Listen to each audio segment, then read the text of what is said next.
எம்மா அந்த 10 அடி புத்துக்குள்ளே நாகத்தா எத்தனை நாள் இருப்பேன்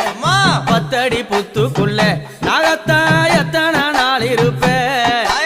பாலாத வாத்து வச்சேன் நாகத்தா பருகிட வாரும் அம்மா நான் பாலாத வாத்து வச்சேன் நாகத்தா பருகிட வாரும் அம்மா 10 அடி புத்துக்குள்ளே நாகத்தா எத்தனை நாள் இருப்பேன் 10 அடி புத்துக்குள்ளே நாகத்தா